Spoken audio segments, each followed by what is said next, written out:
At just 15 years old, a young player from Finland took the CSGO world by storm, dominating the competition and posting insane stats against the toughest teams. By 2019, he even earned a spot in the top 20 players in the world. But just as he was reaching the peak of his career, he vanished from the pro scene and never managed to climb back to the top. In this little series of videos, we talked about the ruined careers of players like Obo and Kerbai. And in this video, we're going to discuss the story of Sergej. Don't forget to like and subscribe because you're watching CYBERSHOKE, and today we'll be diving into Sergej's shocking downfall.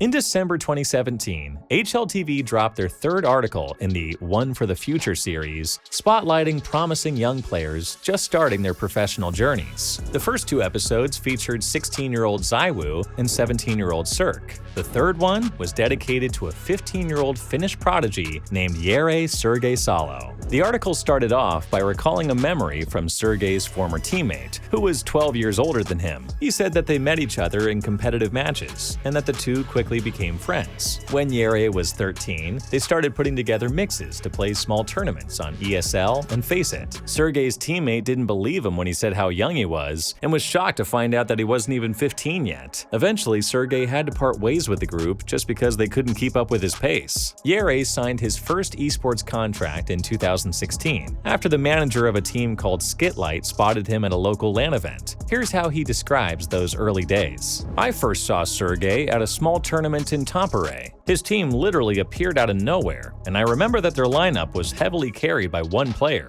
Everyone was shocked to find out that that very player was just 13 or 14 years old. Soon, a player was bought out from us, and we needed to find a replacement. We were scared of signing Jere because of his age, but once we saw what he did on the server, we realized that we must sign him." After a few months with Skitlight, Sergej joined Havu and helped them become the top team in Finland. The squad attended 7 official LANs, winning every single one. At the same time, Sergej was invited to FPL, where he quickly rose to the #1 spot with an impressive 71% win rate. As they say, history repeats itself. A young player shocks the local scene and quickly makes his mark on the world stage of Counter-Strike. The 15-year-old Sergej ended 2017 as the best Finnish player, with both Nico and Device naming him as a top choice for a spot in the top 20 of 2018. 5 months after the article about him was published, he received an invite to join the star lineup of ENCE, where he would go on to spend the best years of his career. Sergej quickly proved that he was a worthy addition to ENCE. He finished his first big tournament, ESL Cologne, with an impressive rating of 1.31. Shortly after that, he led his team to a third-place finish at the minor, coming just shy of qualifying for the Face It London major. 2018 was a great warm-up for both ENCE as a team and Jere as a player. The squad reached Tier 1, and Sergej got used to the playstyle of the best teams in the world. They wrapped up the year with a victory at DreamHack Open. At that point, they had no idea that in just 4 months, they would soon be playing the best tournament of their entire careers. The 2019 ESL Major, which took place in Katowice in March, is vividly remembered by Counter-Strike fans, not just because of Astralis showing its usual dominance, but because of ENCE and their unbelievable form. Against all odds, they made it to the final. It's the kind of story you only see in fairy tales. For a while, the Finns became a crowd favorite and even had a song dedicated to them, Easy for ENCE, which actually got to the top of Finnish Spotify during their performance. Reaching the major finals helped the team secure a spot in the top 5 of HLTV. They solidified their success by getting revenge on Astralis in the Blast Madrid final, and by the summer, they were considered one of the top contenders for the major in September. However, a series of poor roster changes led to their decline. Sergej's individual performance also began to get worse and worse, and by the fall of 2020, he told his teammates that he would be taking a break from Counter-Strike so he could serve in the army. His most devoted fans will remember that this wasn't Sergej's first break from CS. Back in 2017, while playing for Havu, he took a few months off from esports and only returned after Alu, around whom the ENCE lineup had been built, convinced him to come back.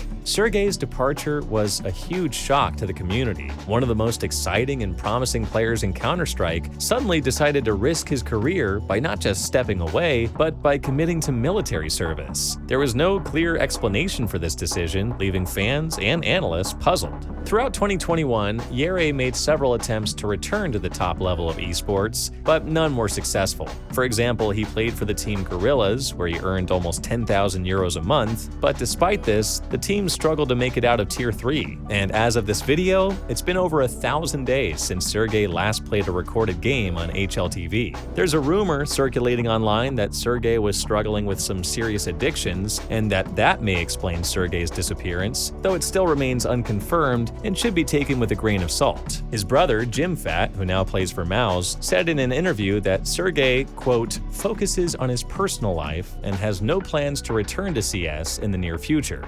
However, this is still speculation and hasn't been backed up by any concrete evidence. So to conclude our series on Sergej, Obo, and Careby, we just want to say that it doesn't matter whether you're a player, a fan, or just a regular viewer. We all have difficulties in life, and it's important to ask for help when you need it. Don't hide your problems, and always think carefully before making decisions. One wrong move can change everything, including the course of your whole career.